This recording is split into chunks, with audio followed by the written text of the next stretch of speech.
नमस्कार, युग अभियान टाइम्स में आपका स्वागत है। मैं हूं आपके साथ भागेश पवार। आज गुजरात एजुकेशन बोर्ड के जो है 12वीं के रिज़ल्ट्स आ चुके हैं। तीनों ही स्ट्रीम्स के बहुत ही अच्छे रिज़ल्ट्स आए हैं पिछले साल के मुताबिक।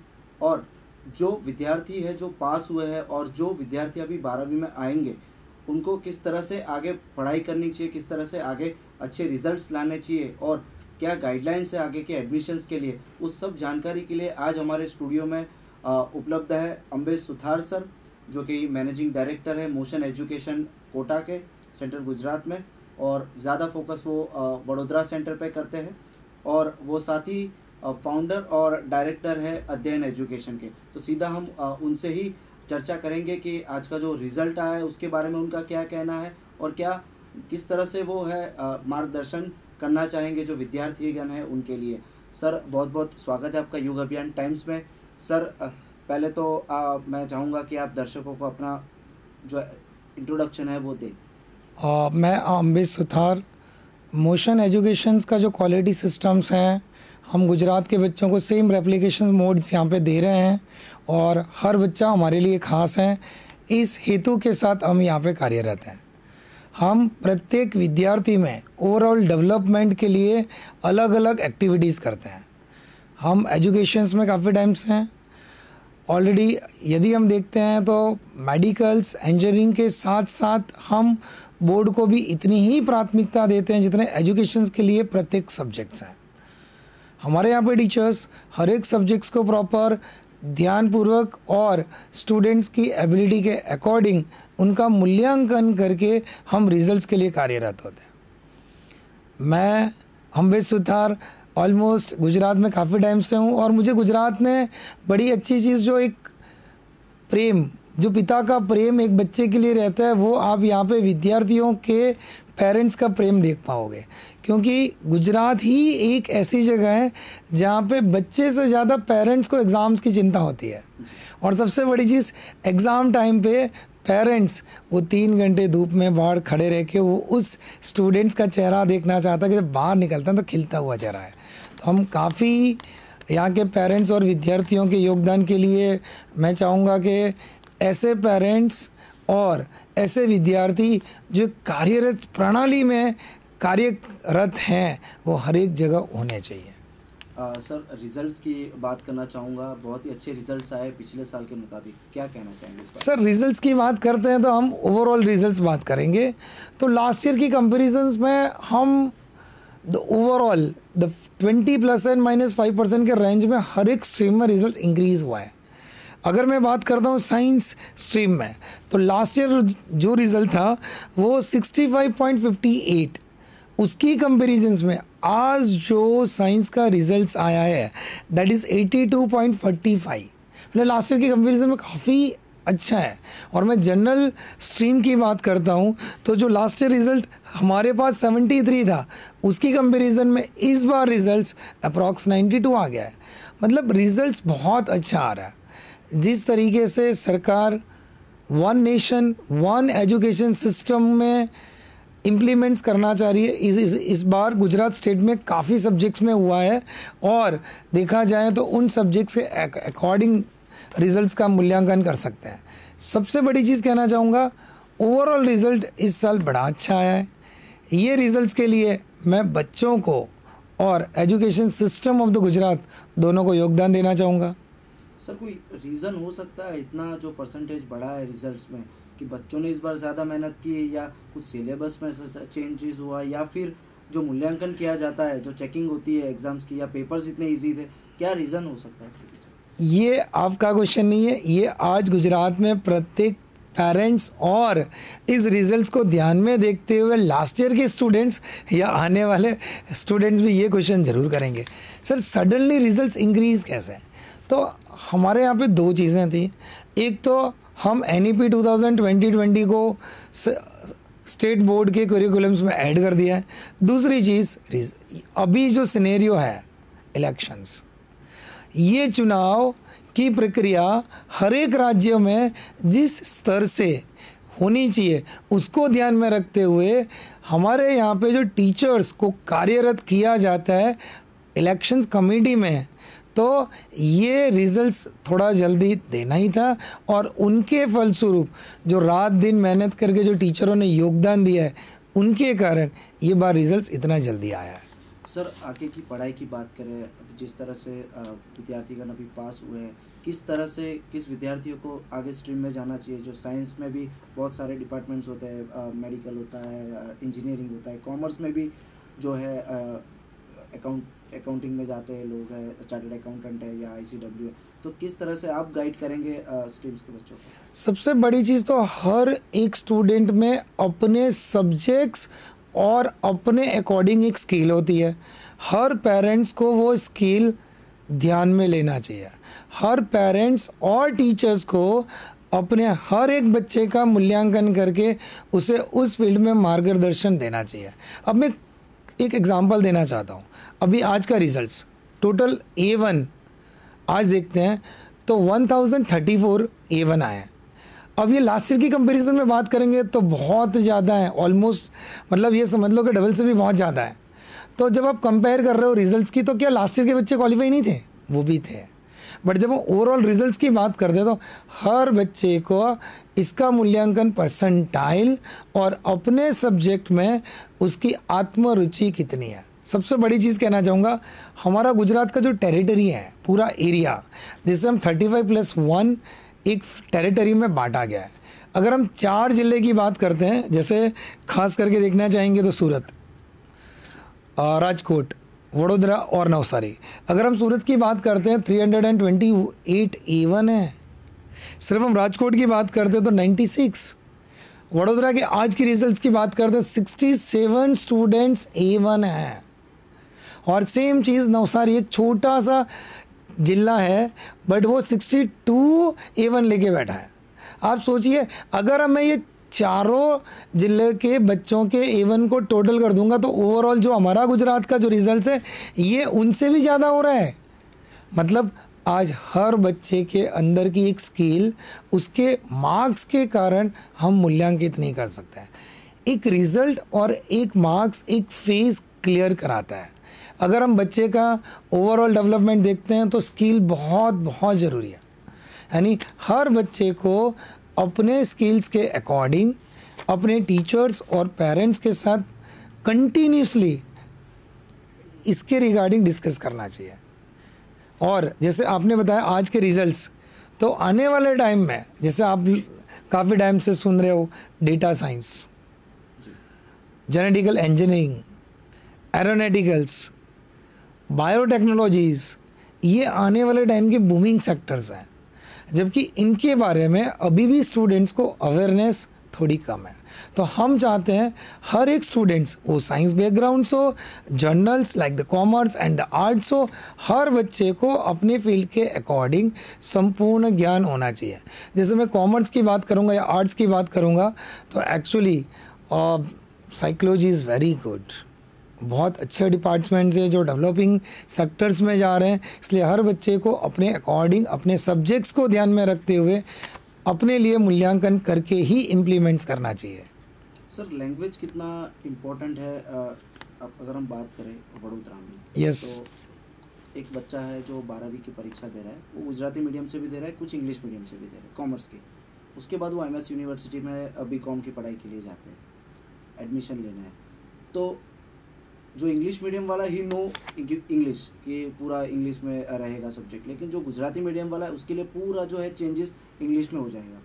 तो किस तरह से डिफ़िकल्ट होता है स्टूडेंट्स के लिए, इस तरह से चेंजेस आता है जब एजुकेशन में? अगर हम एक ज़िले से दूसरे ज़िले में जाते हैं जहाँ पे लैंग्वेज प्राथमिकता है तो कम्युनिकेशन बड़ा प्रॉब्लम होता है। लेकिन जैसे हम काफ़ी टाइम से रहते हैं वहाँ पे, तो हम यदि उस लैंग्वेज को अपने डेली रूटीन में यूज़ कर रहे हैं तो हमारे लिए इजी हो जाता है। आपने लैंग्वेज की बात करी तो आज के रिज़ल्ट का भी मूल्यांकन मैं कहना चाहूँगा। आज के रिज़ल्ट्स में हम लैंग्वेज की बात करते हैं तो Gujarati and Hindi, science background का जो स्टूडेंट्स हैं इन दोनों सब्जेक्ट्स में 100% रिजल्ट लेके आया है। जबकि यही चीज़ हम कॉमर्स की बात करते हैं। जबकि साइंस में तो first language and the second language, in language को भी 2 पार्ट में बांटा गया है और उसमें भी रिजल्ट 100% है। जबकि हम कॉमर्स या आर्ट्स की बात कर रहे हैं, हम लैंग्वेज में भी रिजल्ट 100% नहीं ला पा रहे हैं। तो सबसे ज़रूरी है कि उस लैंग्वेज का हमारे रोज़ के जीवन में और रोज़ की शिक्षण प्रणाली में उसका कितना यूज़ है। तो लैंग्वेज बड़ा ज़रूरी है। और सबसे बड़ी चीज़, जैसे गुजराती मीडियम का एक बच्चा जो स्कूल में एक गुजराती मीडियम में स्टडी कर रहा है और जब वो कॉलेज में जाता है तो उस कॉलेज लेवल पे वो डिसाइड्स करता है फर्स्ट डे जब उसका इंटरेक्शन होता है, तो वो सबसे बड़ी चीज़ जिस तरीके से आज तक वो सीखता है कि अगर कुछ इंग्लिश कन्वर्जेशंस हैं, ज़्यादा चीज़ें तो यस, ओके, या कुछ चीज़ें, लेकिन उन्हें 1-2 साल के बाद यदि आप देखोगे ना, बड़ा अच्छा करते हैं, बहुत अच्छा परफॉर्म करते हैं। क्यों? क्योंकि उनके पास ऑप्शन नहीं होता है। उन्हें एनी हाउ लैंग्वेज सीखनी पड़ेगी और उन्हें इम्प्लीमेंट्स करना पड़ेगा। सबसे बड़ी चीज़ बात करना चाहूँगा मैं, MS यूनिवर्सिटी, गुजरात यूनिवर्सिटी या SP यूनिवर्सिटीज़, ये गुजरात के जितनी भी टॉप यूनिवर्सिटीज़ हैं, जितने टॉपर A1 बच्चे हैं ना, आप मेजॉरिटी देखोगे वो लोकल लेवल लैंग्वेज के बैकग्राउंड से होंगे। मतलब एक गुजराती मीडियम का बच्चा आज यूनिवर्सिटी टॉप कर रहा है। क्यों? उसे इतनी चीज़ें पता है कि मेरे लिए इस लैंग्वेज का क्या महत्व है और कैसे। सर, एजुकेशन भी थोड़ा महंगा होता जा रहा है, तो एक मिडिल क्लास लेवल का कोई या स्टूडेंट है या पेरेंट है, तो वो किस तरह से 12वीं के बाद जो है, जो बड़ी एग्ज़ाम्स होती है, आगे बढ़ना है, तो किस तरह से ऑप्शंस है? सबसे बड़ी चीज़ हमारे यहाँ पे एजुकेशन सेक्टर में, अगर हम कोचिंग्स की बात करेंगे या एजुकेशन सर्विसेज की बात करते हैं, तो वो 12 to 18% GST लग रहा है। अगर मुझे कार लेनी है ना सर, तो मेरे को लेस देन 9% GST देना पड़ेगा। तो जब हम एजुकेशन की बात करते हैं तो हम समग्र भारत में एजुकेशन स्तर को बहुत बढ़ाना पड़ेगा। दूसरी चीज़, जैसे आपने बताया कि एजुकेशन अब सिस्टम चेंज हो रहा है और ये सिस्टम मॉडर्न टेक्नोलॉजीज़ में कन्वर्ट हो रहा है, जिसके लिए बहुत सारे कॉन्सेप्ट स्कूल्स आ गए हैं जी, बहुत सारे प्राइवेट स्कूल्स, इंटरनेशनल स्कूल्स आ गए हैं। तो हर एक पेरेंट्स को एजुकेशन सेक्टर लास्ट 7 सालों में अगर देखोगे तो बहुत महंगा हो गया, और अगर हम 20 साल की बात करते हैं तो बहुत गुना महंगा हो गया। परंतु आज हर एक पेरेंट्स अपने बच्चे को अपने से ज़्यादा बेटर चीज़ें देना चाहता है जी। उन्होंने जो दुनिया में चीज़ें फेस की, स्ट्रगल किया है, वो आज अपने बच्चों को नहीं देना चाहता है, लेकिन महंगा हो गया। इसीलिए गवर्नमेंट की कुछ पॉलिसीज़ हैं, कुछ प्राइवेट इंस्टीट्यूट्स, यूनिवर्सिटीज़ की पॉलिसीज़ हैं। जैसे हम बात करते हैं RET, right to the education के अकॉर्डिंग एक स्टैंडर्ड तक तो बच्चों को गवर्नमेंट एक एजुकेशन प्रोवाइड्स करता है। जब हम उसके बाद बात करते हैं तो उन्हें सोशल जो संस्थाएं काम कर रही हैं सोशल लेवल पे, तो वो सपोर्ट्स करती है। लेकिन अगर हम ओवरऑल बात करते हैं तो बहुत महंगाई के कारण आज पेरेंट्स अपने बच्चे को योग्य फील्ड में नहीं रख सकते। सबसे बड़ी चीज़ इंजीनियरिंग, मेडिकल्स। सर, आप मेडिकल्स के सेमी गवर्नमेंट्स या प्राइवेट्स की बात करोगे sir, that is the tentatives more than 20 lakh चले जाता है जी। अब इतना पेरेंट्स, एक एवरेज मिडिल क्लास परिवार तो इसे एफर्ड ही नहीं कर पा रहा है, तो उनके पास एक ही ऑप्शन होता है, हम कैसे भी नीट क्रैक करके या JEE क्रैक करके IIT में चले जाएं और नीट के थ्रू मेडिकल्स में चले जाएं। इसके लिए उनके पास ऑप्शंस ये होते हैं, बट उसमें प्राइवेट सेक्टर्स बहुत आगे, तो कंपटीशन देखा जाए तो बहुत बढ़ गया। तो हम तो एक ही चीज़ कहते हैं, हर एक स्टूडेंट्स को उसके एजुकेशन का राइट्स मिलना चाहिए। इसीलिए हर एक स्टेट की टेंटेटिव 80% सीट जो है ना, वो वहाँ के डोमिसाइल बच्चे यानी मूल निवास प्रमाण पत्र उस स्टेट का बच्चे के पास है ना, उसके लिए रिजर्व्ड है। तो ये चीज़ स्टेट लेवल्स पे देखते हैं, सेंट्रल लेवल्स पे देखते हैं। एजुकेशन महंगा होने के बाद कुछ स्टेट पॉलिसीज चेंज हुई है जी। और अभी तो नीट में भी रिजर्वेशन कोटा आ गया है, तो जिसके कारण कुछ सीटें रिजर्व हो गई है।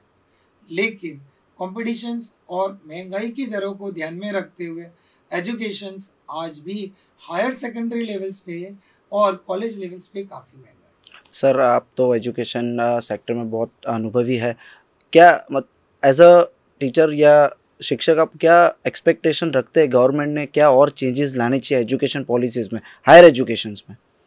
सर हम जब एजुकेशन की बात करते हैं तो पूरे हम अगर मैं मेरे पॉइंट ऑफ व्यू से देखता हूँ तो यूनिवर्स की बात करूँगा तो हमारे लिए इटली, सर वो एक ऐसी कंट्री है जहाँ पे एजुकेशन फ्री कर दिया गया है जी। तो वहाँ पे बच्चे मैक्सिमम जो बच्चे हैं ना, इटली है, जर्मनी है, वहाँ बच्चे रिसर्च में जा रहे हैं, एजुकेशन में जा रहे हैं।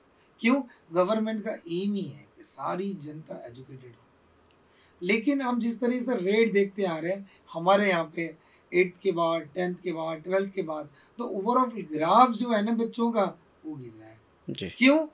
बच्चा इतना एफर्ड ही नहीं कर पा रहा कि कॉलेज की फीस पे करे। इसीलिए गवर्नमेंट्स और हर एक एजुकेशन लेवल्स पे इतना होना चाहिए, हर बच्चे को एजुकेशन मिलना चाहिए। हमारे यहाँ पे कोटा में हम 10 to 300 बच्चों को हर साल फ्री एजुकेशन प्रोवाइड करते हैं, जिन्हें हम अलग अलग स्लैब में लेते हैं, जैसे लॉटरी स्लैब्स हैं, ओपन टेस्ट सीरीज हैं। तो हर एक इंस्टीट्यूट जो नेशनल लेवल्स पे कुछ बच्चों को वो क्वालिफाइड करवाता है, लेकिन हम चाहते हैं हर एक स्कूल्स में है, हर एक यूनिवर्सिटी में है, हर एक संस्था के पास जो आर्थिक तौर पे स्ट्रांग नहीं है, व्यावसायिक तौर पे स्ट्रांग नहीं है, ऐसे परिवार के बच्चों को योग्य एजुकेशन फ्री मिलना चाहिए।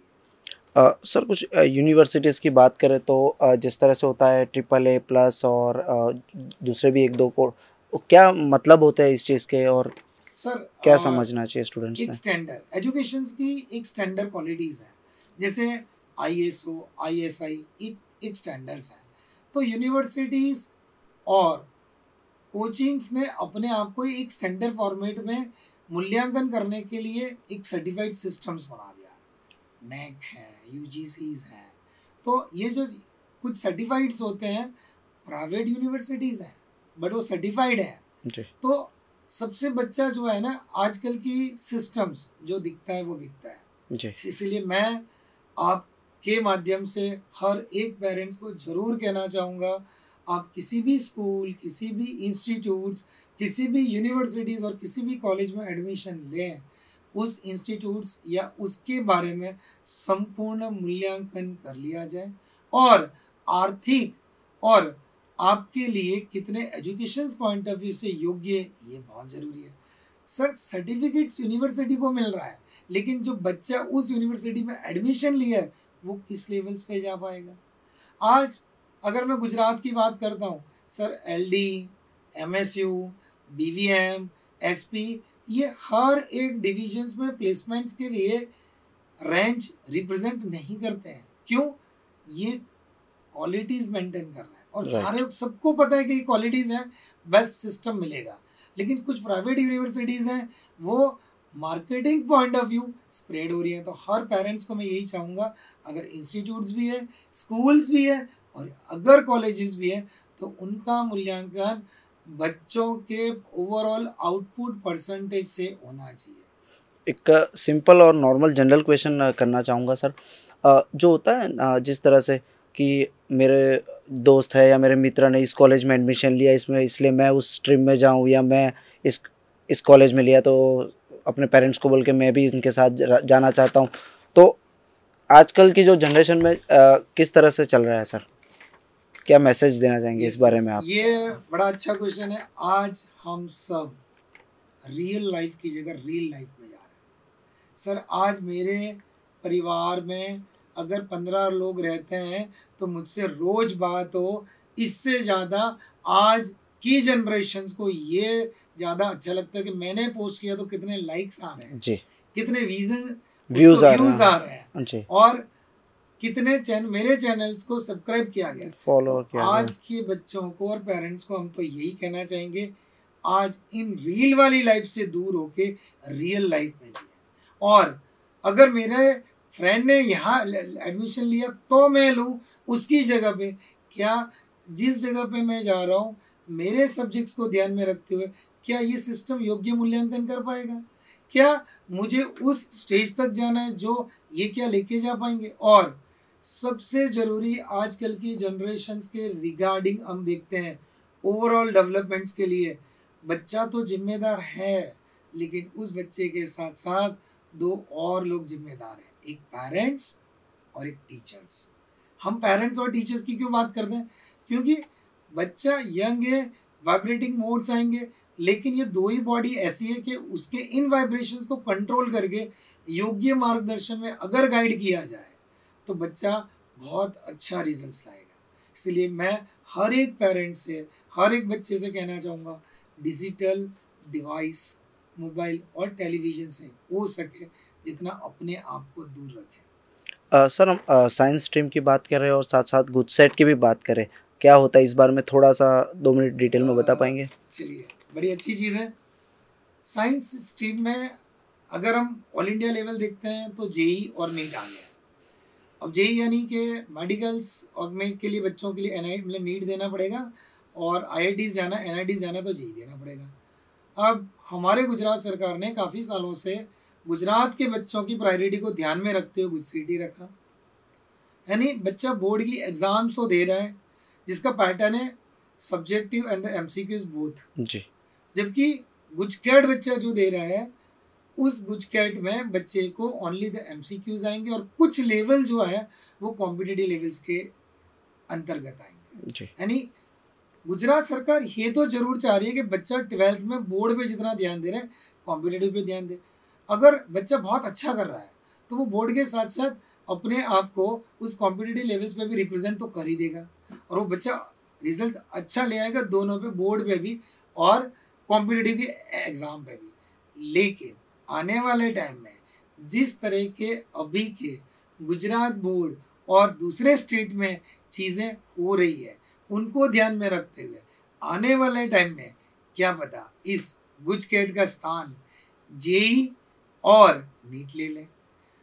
लेकिन मैं हर एक पेरेंट्स को कहूँगा, अगर वो बोर्ड पे बच्चा ज़्यादा ध्यान दे रहा है, बोर्ड पे बहुत फोकस कर रहा है, अगर उसकी बोर्ड मतलब नींव है, नींव जितनी स्ट्रांग है ना उतनी बड़ी मंजिल बनेगी। मैं एक लड़की का एग्जांपल देना चाहूँगा। एक बच्ची है सुकृति लोढ़ा, और गुजरात की बच्ची है। यहाँ से उसने 11th साइंस में एडमिशन लिया, उसका प्लान था कि उसे जेई करना है, बट कुछ महीनों के बाद उसे रियलाइज़ हुआ कि मुझे जेई मैं नहीं कर पा रही हूँ, मैं बोर्ड करूँगी। उसने बच्ची ने बोर्ड में अच्छा एफर्ट दिया, तो जब उसका बोर्ड ओवरऑल रिजल्ट अच्छा बनने लगा और पेरेंट्स और टीचर से मोटिवेशन मिलने लगा, तब बच्ची ने सोचा कि नहीं मैं जेई दूंगी और जेई में मुझे अच्छा करना है, क्योंकि मेरा बोर्ड तो अच्छा है, क्योंकि नींव स्ट्रांग हो गई है। और बच्ची 99 अप्रॉक्स % ला रही है और हर कॉम्पिटिटिव एग्ज़ाम में भी वो अच्छा कर रही है, मतलब 90+ PRs लेके आ रही है और बोर्ड में भी अच्छा कर रही है। यानी हर बच्चे के सबसे बड़ी चीज़ उसको यहाँ से एक बूस्टअप मिलना चाहिए कि आप बोर्ड भी कर पा रहे हो और कॉम्पिटिटिव भी कर पा रहे हो। इसीलिए प्रथम प्राथमिकता हर बच्चे के लिए NCERT टेक्स्ट बुक होनी चाहिए। सर, एक आखिरी सवाल मैं करना चाहूँगा। 11 मई को 10th के भी रिजल्ट्स आने वाले हैं, तो उन बच्चों को क्या आप मार्गदर्शन देना चाहेंगे कि 11th में किस तरह से एडमिशन्स लिया जाए, या डिप्लोमा डिग्रीज जो होती है उसमें भी बच्चे एडमिशन्स लेते हैं? मैं आपके माध्यम से गुजरात और इस भारत देश के हर बच्चे को जो 10th के बाद आने वाले एजुकेशंस के लिए प्लान कर रहे हैं या सोच रहे हैं, उनके लिए इतना ज़रूर कहना चाहूँगा, आप रिज़ल्ट्स को ध्यान में मत रखिए, आप एफर्ट को ध्यान में रखिए। कुछ कारणवश 10th का रिजल्ट प्लस माइनस हुआ, बट आपकी इच्छा कि आप साइंस करके अच्छा कर सकते हो, साइंस कीजिए। आप सोचते हो कॉमर्स करके मैं अच्छा कर पाऊँगा, कॉमर्स कीजिए। आप सोचते हो आर्ट्स करके मैं अच्छा कर पाऊँगा, आर्ट्स कीजिए। लेकिन एजुकेशन सिस्टम्स हमेशा याद रखिए ओवरऑल ग्रोथ होना चाहिए। हर बच्चा एक 10th एक फेज़ है, 12th एक फेज़ है, डिग्री ये एक अलग अलग फेज़ है। वहाँ पे बच्चा अपना मूल्यांकन उस फेज़ को कर सकता है, लेकिन इतने सारे बच्चों और पेरेंट्स के साथ ये समय दरमियान बहुत सारी घटनाएं ऐसी घटती हैं कि वो रिज़ल्ट नहीं ला पाता है। उन बच्चों को तो खास करके कहना चाहूँगा, अगर मन में कुछ करने की ठान ली है तो बच्चों ये 10th के बाद 2 साल थोड़ा सा श्री राम जी जैसा वनवास भोग लेना, लेकिन अपने फ्यूचर को ब्राइट करना है, इसी सिद्धांत से कार्य करें। सर ऐसे बच्चे भी देखें जो 10th में ग्रीस मार्क्स लेके आए बट द बोर्ड में 98% लेके आए। एक time intervals vibrations mode results में लाता है, लेकिन हर बच्चा रिजल्ट्स के साथ साथ अपने आप जो खुद की जो स्किल्स है उसको ध्यान में रखते हुए आने वाले टाइम के लिए प्रगतिशील कार्य करना और सोचने के लिए आज से ही स्टार्ट कर दें। ऐसे योग्य मार्गदर्शन के लिए ऑलरेडी आपका चैनल है ही, बहुत सारे चैनल्स हैं और हम बड़ौदा लेवल्स और गुजरात लेवल्स के हर बच्चों को योग्य मार्गदर्शन देते रहेंगे और देना चाहेंगे। एक शॉर्ट मैसेज सर विद्यार्थीगण के लिए और दर्शकों के लिए। पेरेंट्स और विद्यार्थी, सबसे पहले तो पेरेंट्स को कहना चाहूँगा, बच्चे का जो रिज़ल्ट है ना, वो रिज़ल्ट्स एक तरह का पत्र है जो इस समय दरमियान उसकी योग्यता को ध्यान में रखते हुए एक आउटपुट मिला है। अपने बच्चों को इस आउटपुट के अकॉर्डिंग मूल्यांकन न करके उन्हें आने वाले हर एग्ज़ाम में, हर परीक्षा में सिर्फ एफर्ट ओरिएंटेड वर्क कराएं, जिससे बच्चा हर कोई फील्ड में जाए, वो फील्ड में बच्चा अपने आप को संपूर्ण 100% दे पाए। इस योग्यता के आधार पर वो कार्य करता रहे।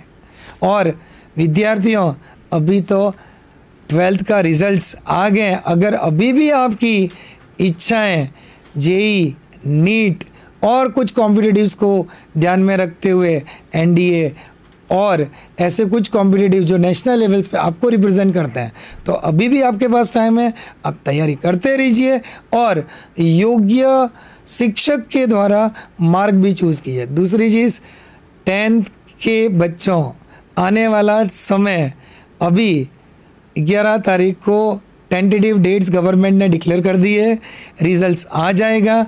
आपको इस रिजल्ट्स को ध्यान में सिर्फ और सिर्फ ये समय दरमियान अपना मूल्यांकन करने के लिए होना चाहिए। सबसे बड़ी चीज़, अगर आपको फ्यूचर में करना है तो आपको एफर्ट देना पड़ेगा, आपको कार्यशील होना पड़ेगा, उसके साथ साथ आपको प्रत्येक स्तर पर संपूर्ण योगदान देना पड़ेगा। यानी 10th के रिजल्ट्स को अपनी इच्छा को ध्यान में रखते हुए योग्य स्कूल, इंस्टीट्यूट्स, कोचिंग ये चूज़ करना चाहिए। अम्बेसुतार सर, आप युग अभियान टाइम्स के स्पेशल कार्यक्रम में जुड़े, बहुत बहुत धन्यवाद आपका। Thank you. मुझे गुजरात में आने के बाद सबसे बड़ी चीज़ बताना चाहूँगा, the world book of records में होलिस्टिक एजुकेशंस के लिए सम्मानित किया गया। इसके लिए मैं गुजरात और भारत के सभी उन बच्चों जो ऑलरेडी मेरे पास पढ़ के जा चुके हैं, पढ़ रहे हैं और हर एक शिक्षक के पास वो पढ़ रहे हैं, और युग अभियान जिनके माध्यम से आज विद्यार्थियों को कुछ मैसेजेस और कुछ मोटिवेशनल स्क्रिप्ट्स हमने दिए, इसके लिए मैं युग अभियान टाइम्स और वडोदरा का शुक्रगुजार हूँ। Thank you sir. Thank you.